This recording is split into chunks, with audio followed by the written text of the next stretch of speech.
आपसे कहते भैया आपको तो पैसा ही नहीं देंगे, बराबर है ना। तो जाति जनगणना से यह सब पता लग जाएगा कि हिंदुस्तान का धन कैसे बटा है, किसके हाथों में है, कहां जा रहा है, कितने पिछड़े वर्ग के लोग हैं, कितने दलित, कितने आदिवासी, ब्यूरोक्रेसी में कितने हैं, बड़ी बड़ी कंपनियों में कितने हैं, मीडिया में कितने हैं, सब पता लग जाएगा। और यह हिंदुस्तान के लिए क्रांतिकारी कदम होगा। देखिए 70 साल पहले आजादी मिली, सही। आजादी में निर्णय लिया गया कि सबकी अब एक साथ प्रगति होगी। अब मैं सिर्फ यह कह रहा हूं कि 70 साल हो गए, अब एक एक्सरे कर लेते हैं, पता लगा लेते हैं कि भैया भागीदारी आज तक किसकी है, धन किसके हाथों में है, आदिवासियों के हाथों में है, कितना है, बड़ी बड़ी संस्थाओं में कौन लोग बैठे हैं, आदिवासी बैठे हैं, दलित बैठे हैं, कौन बैठे हैं। दूध का दूध पानी का पानी हो जाएगा। आपको पता लग जाएगा कि हमारा यहां पे 24 घंटा बेवकूफ बनाया जा रहा है, डेटा मिल जाएगा। उसके बाद हिंदुस्तान की सच्ची राजनीति शुरू हो सकती है। यह हम करना चाहते हैं। पहला कदम हमने अपने मैनिफेस्टो में लिखा है, जाति जनगणना। और ये जो 50% का रिजर्वेशन है, ये जो लिमिट डाल रखी है, इस लिमिट को हम हटा देंगे। समझ में आई बात। इसमें आदिवासियों को, दलितों को, पिछड़ों को, छोटे पिछड़े वर्ग लोगों को सबको फायदा होगा। बीजेपी कहती है किसानों को हम एमएसपी नहीं दे सकते। एमएसपी मतलब मिनिमम सपोर्ट प्राइस, कम से कम दाम। मोदी जी की सरकार किसानों को हाईवे पे रोकती है, कील ठोक के, दीवार बनाकर। सही बात है। वो क्या चाहते हैं, सिर्फ एमएसपी चाहते हैं। उन्होंने कहा देखिए आप सब लोगों को सही दाम दिलवाते हो, दुकान में कोई कुछ बेचता है उसको सही दाम मिलता है। चिप्स का पैकेट कितने का होता है, छोटा वाला, हाँ 5 रुपए का, 10 रुपए का। उसमें कितने आलू होते हैं, 4 आलू कितने होते हैं उसमें। मैंने कल शक्ति सिंह जी से पूछा, चिप्स का पैकेट दिखा के पूछा, उसमें आधा आलू होता है। आधा आलू दुकान में 10 रुपए का बिकता है, मगर जब किसान बेचता है तो आधा आलू कितने का बिकता है। तो किसान बस ये कह रहा है कि भैया हमें भी आलू के चिप्स का थोड़ा सा धन, थोड़ा सा पैसा दे दो। आप पूरा का पूरा फायदा दूसरे लोगों को दे रहे हो। आलू के चिप्स का पैकेट 10 रुपए का होता है। आलू हमने उगाया है, हमें 10 रुपए के 5 रुपए मत दीजिए, 2 रुपए तो दे दीजिए, 3 रुपए तो दे दीजिए, ये कह रहा है वो। और मोदी जी कहते नहीं, 10 रुपए के पैकेट में तुम्हें पैसे मिलेंगे, 1-2 पैसा देंगे फेंक के तुम्हें। तो किसान गुस्से में है।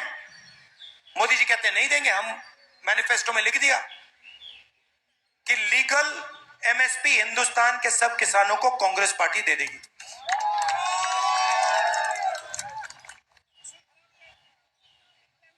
बोलो बोलो भैया, खुल के बोलो। ये बीजेपी की मीटिंग नहीं है,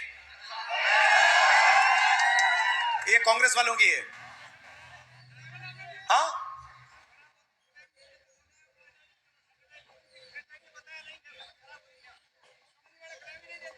तो वही तो है ना।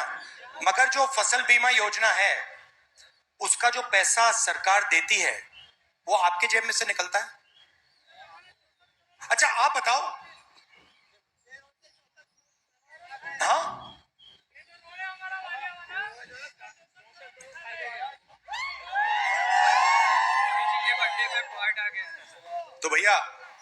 अब देखिए, मैं आपसे एक सवाल पूछता हूं। ये देखिए मीडिया वाले खड़े हुए हैं यहाँ पे, देखिए उनकी ओर देखिए जरा। नमस्कार, कैसे हैं आप लोग? हेलो, मुझे एक बात बताओ, ये जो है, ये इन्होंने आदिवासियों की जमीन के बारे में कभी बोला टीवी पे? कभी इन्होंने किसान के बारे में बोला है टीवी पे? मजदूर का चेहरा कभी दिखाते हैं? क्यों नहीं? अदानी मीडिया, मोदी मीडिया,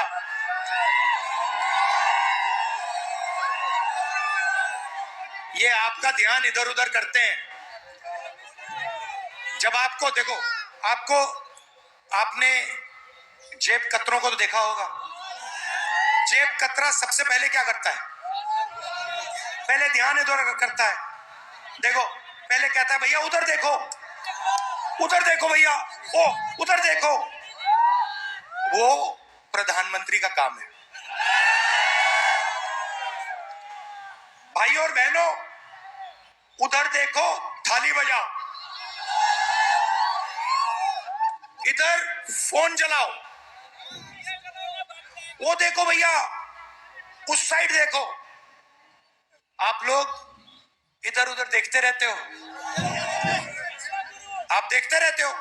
सच्चाई है, जैसे मोदी जी कहते हो भैया मैं समुद्र के नीचे जा रहा हूं, आप लोग टीवी ऑन करके देखते हो भैया ये समुद्र के नीचे चला गया। फिर वो क्या कहते हैं, वो क्या था, वो चुनाव के समय वो सी प्लेन, वो सी प्लेन पे चढ़ जाता है, फिर आप देखते हो भैया मोदी जी सी प्लेन पे जा रहे हैं। तो आपका ध्यान इधर उधर करता है। पीछे से दूसरा आता है, पीछे से अदानी जी आते हैं, ऐसे ऐसे आते हैं और ये कर जाते हैं। और दूसरी साइड अमित शाह डंडा लिया खड़ा रहता है, ये कोई डिस्टर्ब करेगा तो मैं मारता हूं। ये है गुजरात मॉडल, यही है गुजरात मॉडल। ये यहां शुरू हुआ था और अब ये पूरे देश में फैला दिया इन्होंने, तो इसको रोका भी यही जाएगा। और कौन रोकेंगे?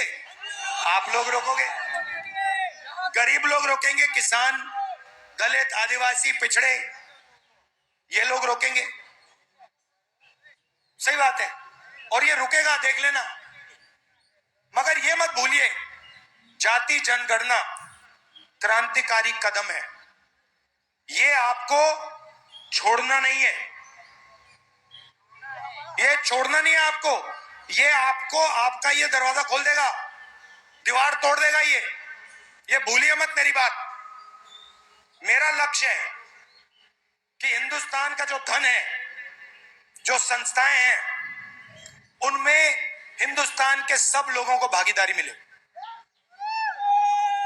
चाहे वो शिक्षा हो, स्वास्थ्य हो, बड़ी बड़ी कंपनियां हो, मीडिया हो। मेरी सोच है कि सब लोगों की भागीदारी होनी चाहिए, सब लोगों को जगह मिलनी चाहिए। और पहला कदम, क्रांतिकारी कदम जाति जनगणना है, फाइनेंशियल सर्वे है, इकोनॉमिक सर्वे है, भूलना नहीं है। एक बात अगर आप इस भाषण से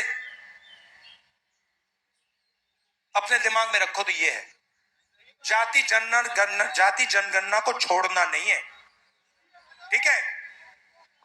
अब आखिरी बात बोलना चाहता हूं। कहां है? अच्छा, यहां पे ऐसे युवा हैं जो पहले आर्मी में जाना चाहते थे, कोई है यहां पे? ये देखो हाथ उठ गए। कहां है?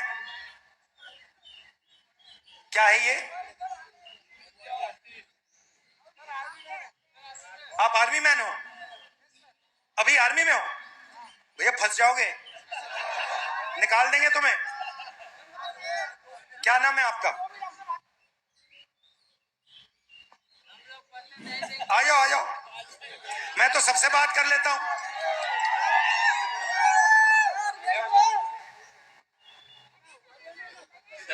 Thank you brother. Babe, babe, babe. you wanna play a game? I can tell. I'm loving it when you say, oh, babe, come to me all the way. Can't you see the hit you need to be the best? Oh.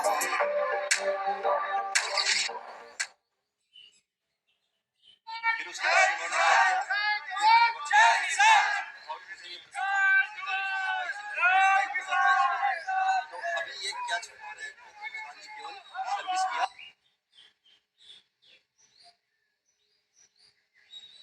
लेकिन यही से ये चीजें, और मोदी जी छपने नहीं दे रहे हैं, मेरी बात कोई सुन नहीं रहा है। ये चीजें मैं बताना चाहता हूँ देश को, एक कटोरी लेकर दूध मांग रहा हूँ, सवालों को भी न्याय मिलना चाहिए।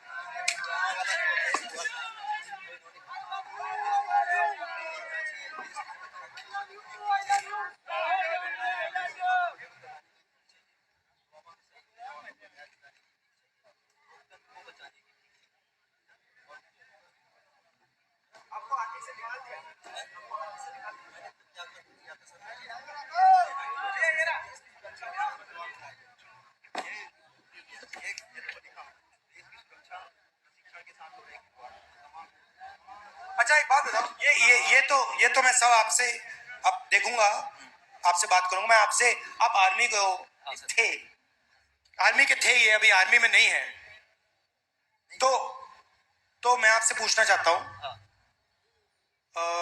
अग्निवीर से देश को फायदा है नुकसान है? नुकसान है सर। भैया भैया इनको बताओ अग्निवीर से देश को क्या नुकसान है?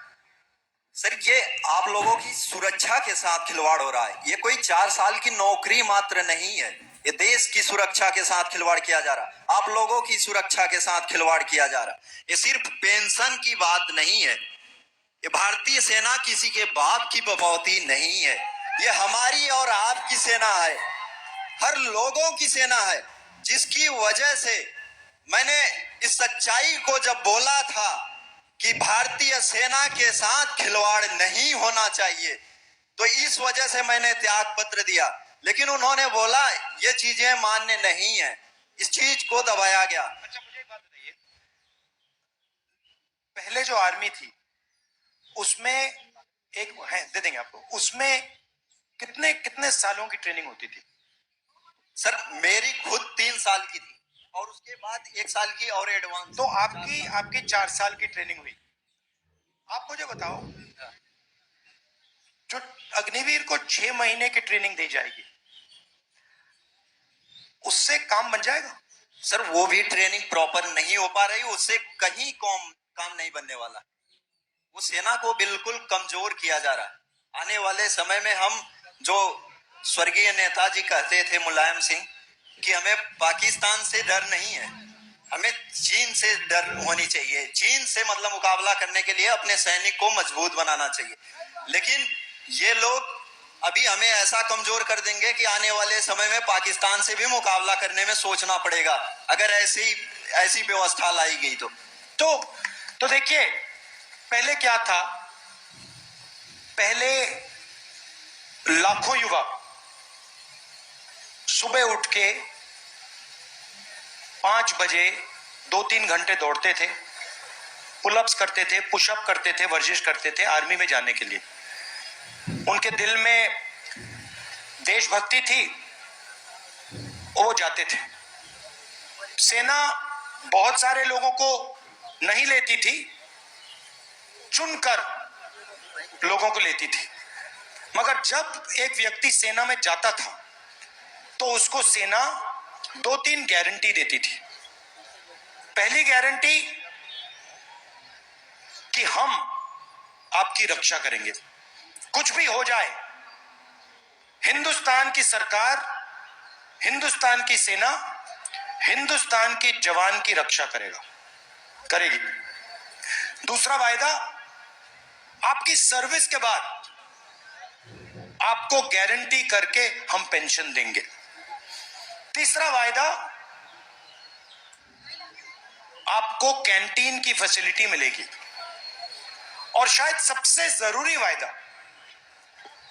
अगर आप युद्ध में शहीद हुए तो आपको शहीद का दर्जा मिलेगा आपको आपके परिवार को इज्जत और रिस्पेक्ट मिलेगी। वो जवान के लिए सबसे बड़ी चीज होती है।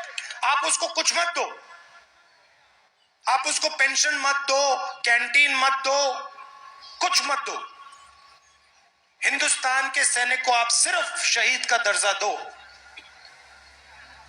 वो जिंदगी दे देगा।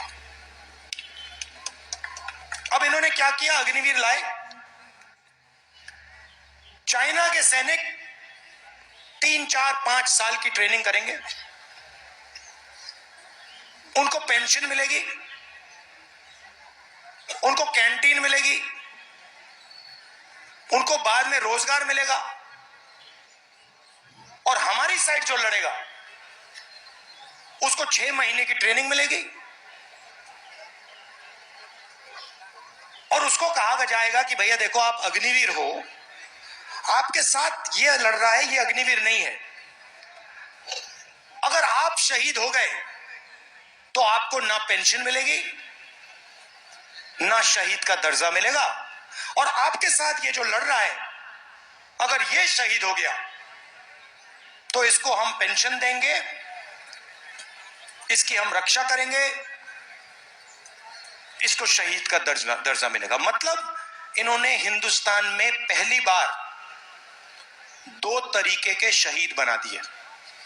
एक जिसको शहीद दर्जा मिलेगा और दूसरा जिसको रिस्पेक्ट, आदर, शहीद का दर्जा नहीं मिलेगा। सही? तो इससे क्या, आपको क्या लगता है, हिंदुस्तान की सेना मजबूत होगी, कमजोर होगी? कमजोर होगी, मनोबल गिर जाएगा। अच्छा, पहले क्या होता था, हथियार कौन बनाता था? HAL। हाँ, सब कुछ जानते हो आप लोग, गुजरात के लोग सब कुछ जानते हैं। HAL, Indian ordnance factory, DRDO। अब कौन बना रहा है? अदानी डिफेंस। वो अंबानी अनिल अंबानी में कहूँ, उसका थोड़ा बिजनेस खराब हो गया बेचारे का। तो अब क्या होगा, सिपाही को, जवान को पेंशन नहीं मिलेगी, शहीद का दर्जा नहीं मिलेगा, कैंटीन नहीं मिलेगी, अदानी की राइफल मिलेगी। कारतूस भी अदानी बनाएगा, ड्रोन भी अदानी बनाएगा, राइफल भी वो बनाएगा। और बनाएगा नहीं, इजराइल की कंपनी के साथ उसकी पार्टनरशिप होगी, असेंबल करेगा, थोड़ा सा पैसा वो लेंगे, थोड़ा सा पैसा ये लेगा, और हिंदुस्तान का जवान बिना ट्रेनिंग के शहीद होगा। तो ये है इनकी सोच। इसका बहुत जबरदस्त नुकसान होने वाला है। अभी जनता को समझ नहीं आ रही बात, इससे बहुत भयंकर नुकसान होने वाला है सेना का और हिंदुस्तान का। तो ये मैं आपसे मैं आपसे बात कर लूंगा। तो ये मैं आपसे कहना चाहता था, जाति जनगणना, इकोनॉमिक सर्वे नहीं भूलना है। वायदा करो मुझे, नहीं भूलेंगे बस, और करवाएंगे, गिनती करवाएंगे। बहुत बहुत धन्यवाद, नमस्कार, जय हिंद।